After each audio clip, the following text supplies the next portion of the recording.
All right. Hey, everybody. Welcome to another episode of Think Virtual Live. We are here today with Scott Marcus, Scott, and John Dwoskin. But I really want to introduce Scott because John and I are on every week. Scott is the owner of RSM Development, a real estate development and management company. He is also a master franchisor of OrangeTheory Fitness in Michigan and an owner of 8 studios in Michigan. Well, really the Metro Detroit area. Scott is a very savvy business owner and entrepreneur who is highly involved in the day-to-day operations of his businesses, and I can attest to that because I have worked with him.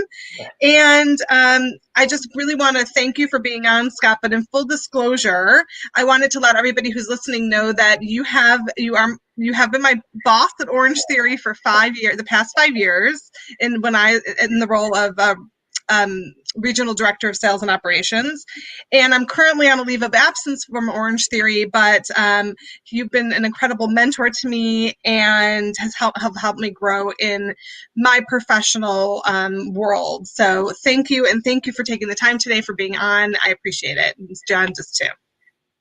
My pleasure. Yeah. Thanks for having me. Of course. So we really want to start by talking about, we obviously want to discuss how COVID has kind of played into your leadership and how you lead your employees and your businesses.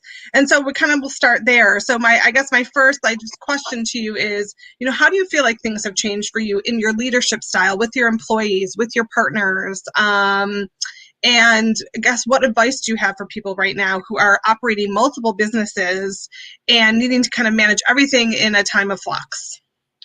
Wow, that's a great question. I think that the COVID situation evolved from the first day we closed on March 13th. We didn't know that we were going to be closed a long time. We didn't know anything really. Mm-hmm. So I think that the first thing that we thought of when we closed is our employees.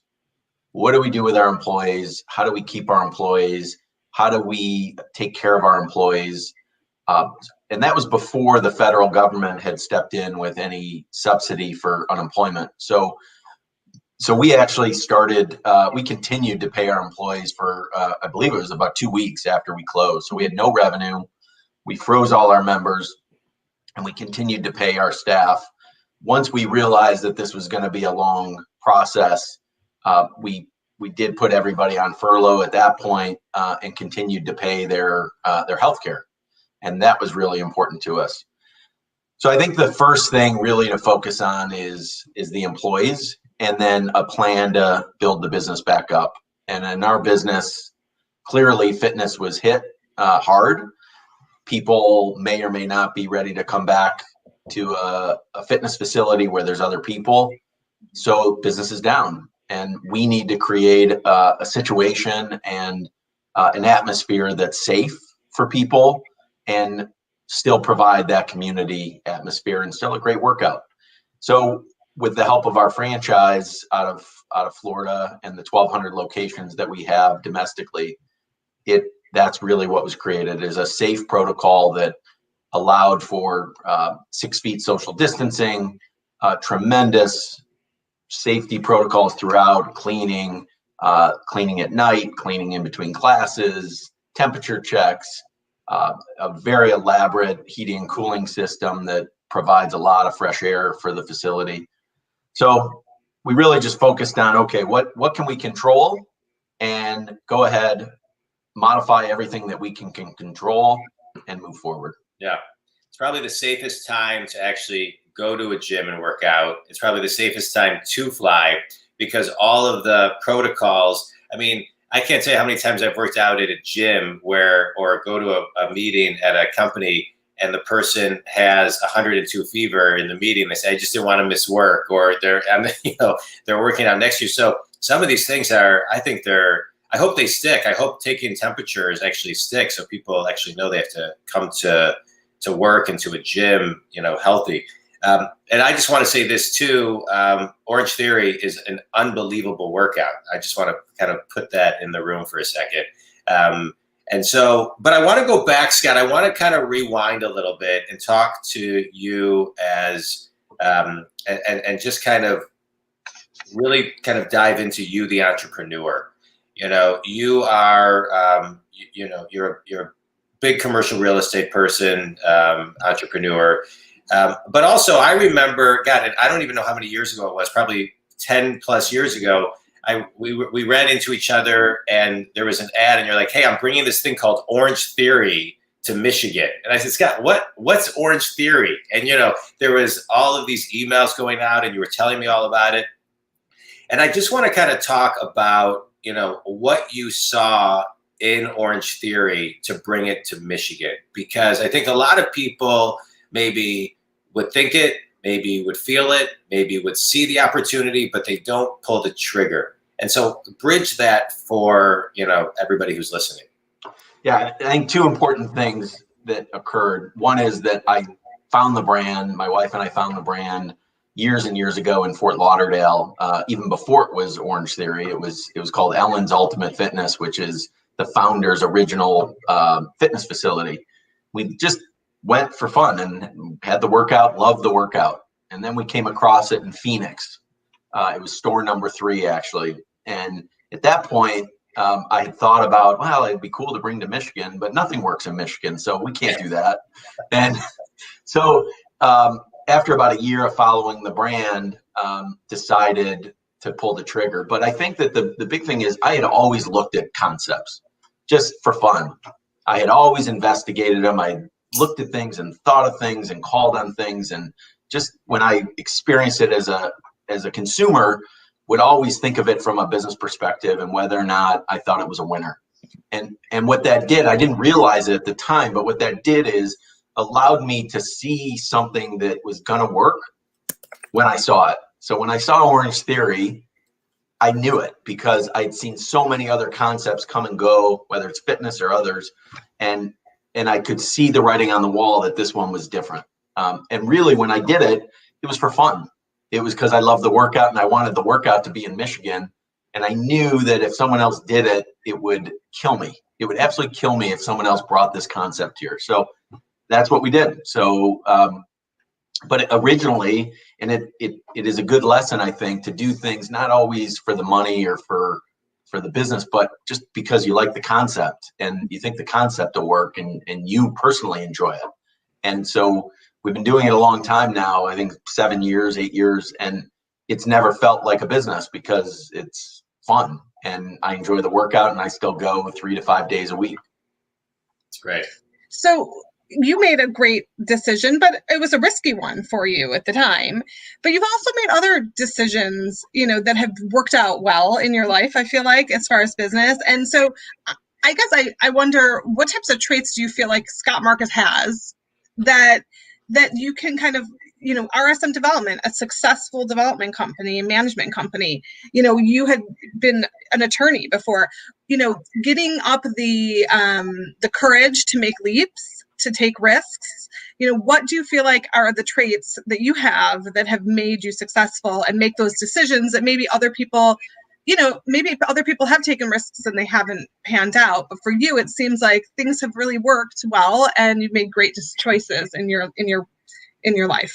Oh, thanks. I think all the risks, I do take a lot of risks, but they're always hedged. They're not all in 100%. I'm going to risk my entire life for this one idea.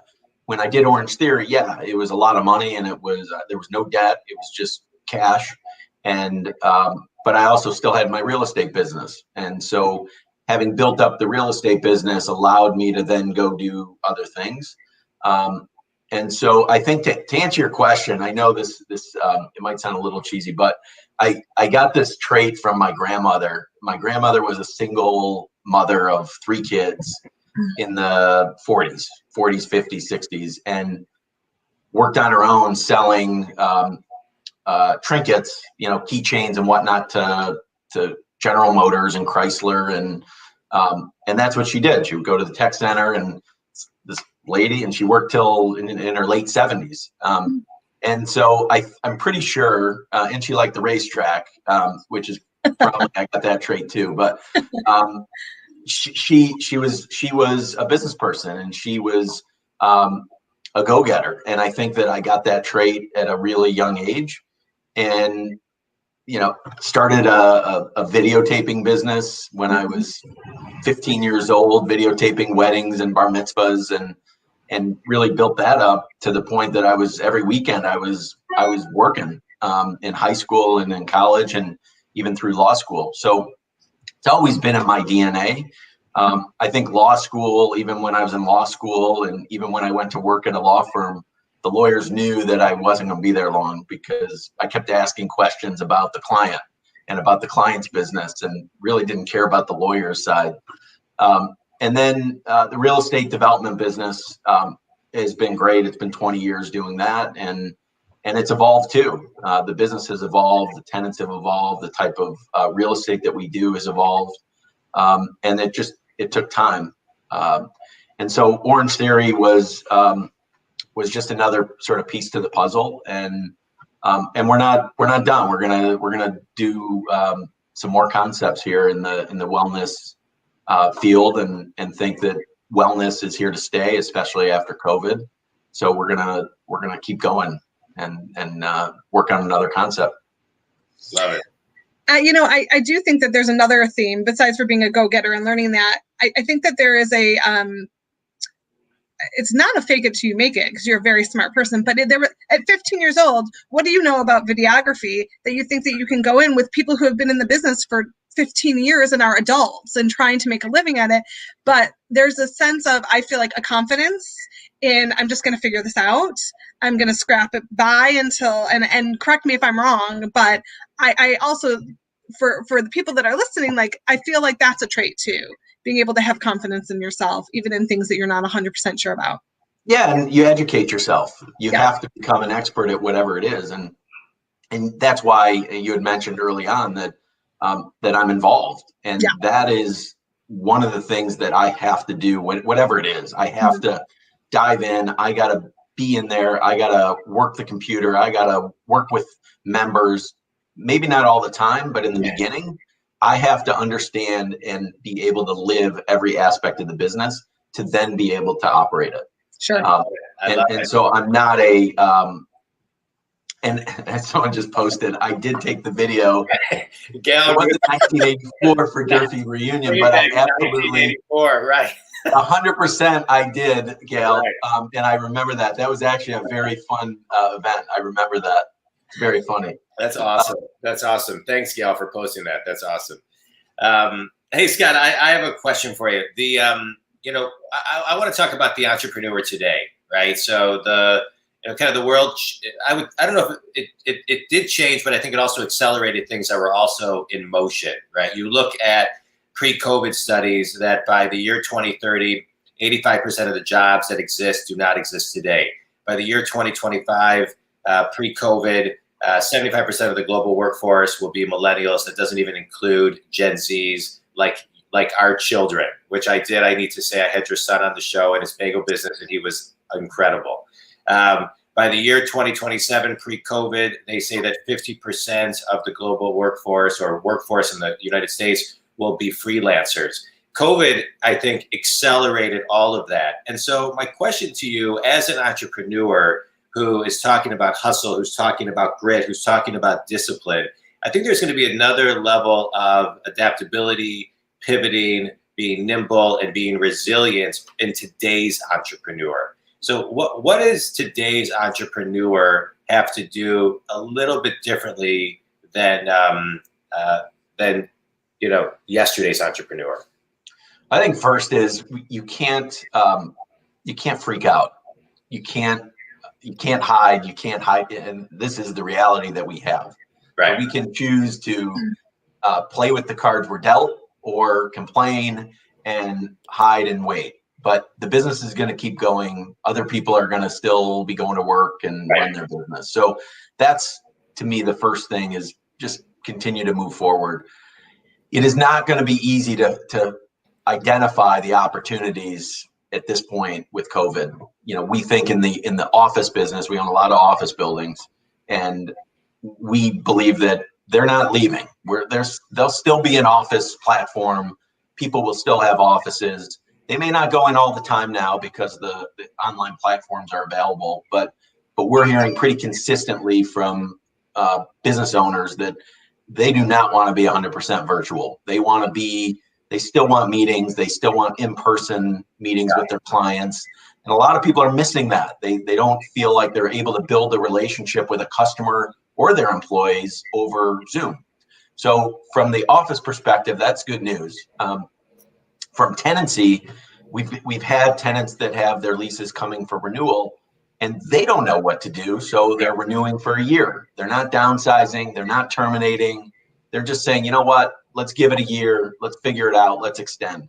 So pretty globally, that's been consistent in the real estate industry. So I'm not sure that we quite know what the new norm is. I think you're right. Technology has accelerated.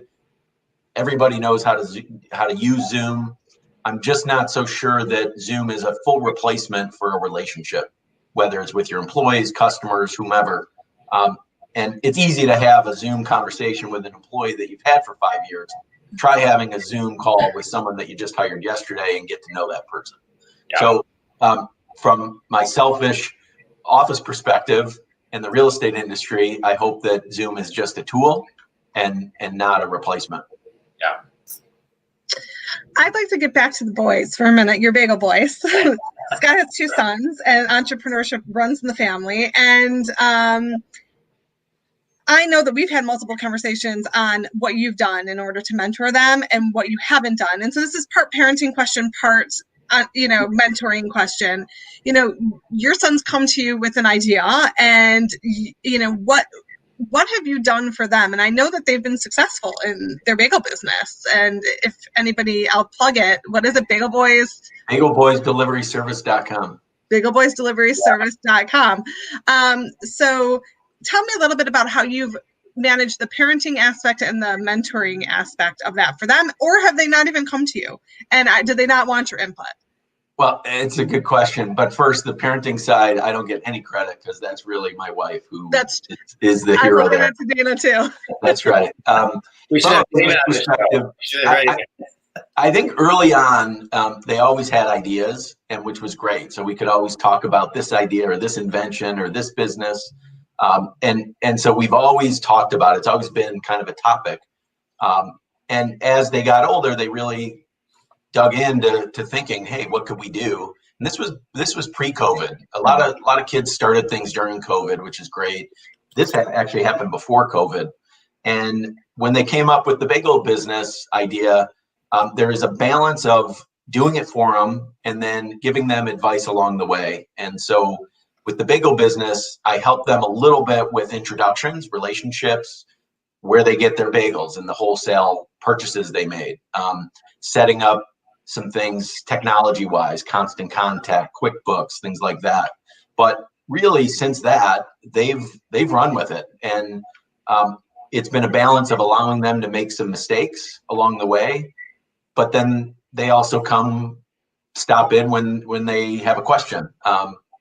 They did a great job. They bought on their own. I had nothing to do with it. They bought about 70 pumpkins wholesale and included the pumpkins on their website as part of the delivery business. And so they bought them at a great price and sold them at really a retail price and did great, sold out very quickly. And so they're going to tag onto that and they'll be selling pies for Thanksgiving. That's great. Smart. So they've learned that they've got a customer base. They've serviced that customer base really well. Great. They communicate with that customer base, and now they can add items to the offerings, and they've done a really great job. I love it. I know they're impressive. They're impressive, and they're learning stuff you just cannot learn in a book or in a classroom. And so I love it. They're going to be able to use that throughout their whole lives. I think that's great. Hey, Scott, you ready for a quick speed round? Sure. All right. Favorite book and why? Rich Dad, Poor Dad. It taught me the base of really everything. Yeah. That's a great book, and he's a great guy. I met him once, and he spent a ton of time with me just talking, and he's a great guy. It's a great book. Every kid should probably read that book. Yeah. If there were one book that was not given in school that a kid should read, that's the book. Yeah. I would say that book. I would add on to that Think and Grow Rich, which I think is a great one by Napoleon Hill. And then I would also add maybe The Four Agreements, which I think is a great book. Yeah. Am I supposed to give the next speed Yeah, round? go ahead. Your question. Okay. Oh shoot, I wasn't ready. Oh, John, you're gonna have to give the next one because I gotta think of it. Scott, I want to go back to your grandma for a minute. Best piece of wisdom she ever gave you. Wow. It wasn't the advice. It was just her work ethic that I saw. I didn't even need, she didn't really have to give me advice. She just did her thing, no complaints. She was 77 years old going into the GM Tech Center and selling. Yeah. One thing you learned from your kids and their business.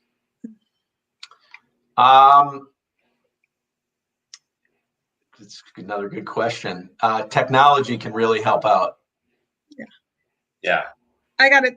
Your top 3 mentors, whether in your life or just, famous, book authors, whatever you want. That's another good question. My dad, of course, who passed away a few years ago, just humble and hard worker. He was a pediatrician and he was so good at relationships with people. You never heard a bad word about him. His patients were generational, multi-generational, and that only happens if you have good relationships with your patients. My real estate business partner, Richard Shapak, who was coincidentally my dad's age, but who I've worked with for 20 years. And then I've told him this here and there, but Matt Lester, who's a local investor and real estate person and philanthropist, he was my camp counselor when I was a kid at Camp Walden. And when I came out of law school, he had just quit being a lawyer to go into the real estate business. And so when I saw that and he was starting to really have success, I saw that and I said, that's what I want to do. I want to be Matt. And Matt was a lawyer for a little bit and went off and has done great things. So I want to talk about Matt Lester for a minute. Matt Lester has also been a mentor of mine through the years. When I was in real estate, I was a broker at Marcus & Millichap. I didn't know Matt, and I cold called him and went to his office, and he mentored me and spent, hours and hours and hours mentoring me about and teaching me about the business. I would go there for what I thought would be like a 30 to maybe 60-minute meeting. And he would spend 3 hours in a conference room whiteboarding the supply, the demand, the real estate. I did some work with him also. And he really, I didn't say to him, hey, will you be my mentor? But he kind of took that role because I just think that's what he does. But he was huge in accelerating my knowledge in the real estate world. So I echo that. He's a great guy. Yeah. And kudos to him and Dennis Bernard for taking a co-presidency of the Jewish Federation. Yeah. But in lines of great people, Scott, you fall into that category too because you are a mentor to many. Your work ethic, I've known you for a long, long time. Your work ethic, the way that you do things, the way that you go above and beyond to treat your people. To make everything a real experience. You are one of the most detail-oriented people I know, and you only want the best for every person who walks into OrangeTheory, every person who walks into your business, into your companies. It is no surprise, watching your success, and you hinted at what's next with wellness. I can't wait to see what that's all about. But I want to thank you for taking time to be on the show, because just what you talked about today and even the lineage of your grandma, it echoes and has a great ripple effect to inspire so many people, especially during really tough times. So I appreciate it, and thanks for sharing all your stuff. Jamie, I will let you close. Thank you. I wasn't going to let you get the last word because I've had the continues for a second, because I've had the privilege of being able to work, for 5 years, Scott. I have learned so much from you, and even in the consulting business, which I'm doing right now on the side, I think about you and what you've taught me every day. And so you've always taken the time and been patient and, but pointed out mistakes in a kind way and allowed me to kind of grow and make my own mistakes too. And I think that's been super helpful for me in my growth. So I thank you. And we just for the record, we all miss Jamie at OrangeTheory Fitness. Thank you. We have Jamie decided to, stay at home and work with her kids for school and work on her consulting business, but we miss her dearly. And it was like losing my right hand. So Jamie learned how to, and this is in John's words, very few people can do this, but Jamie learned how to think real time with me. And for 5 years, we would not have built the business we did without her. So thank you. So I gotta thank you for that. Thank you. And thanks for taking the time today. I know how busy you are, so we appreciate it. My pleasure. Yeah. Happy to do it. Scott, tell everybody how they can get a hold of you, where they can learn more about OrangeTheory, your real estate business, and all that other great stuff. Sure. OrangeTheoryFitness.com, free first class. So we've got 21 locations in Michigan. You can go to any of them. If you're a member at one, you're a member at all of them in the country. So come and see results and take class. In the real estate business, it's rsmdevelopment.com. And so we own and manage real estate around town and continue to do that. And then keep an eye out for another new concept coming soon. So it will grow fast and will tie into our wellness focus. I love it. Oh, good. We'll have you back, Scott, and talk about that. Would love to. All right, man. I appreciate it. Thanks so much, Scott. Jamie, thanks so much.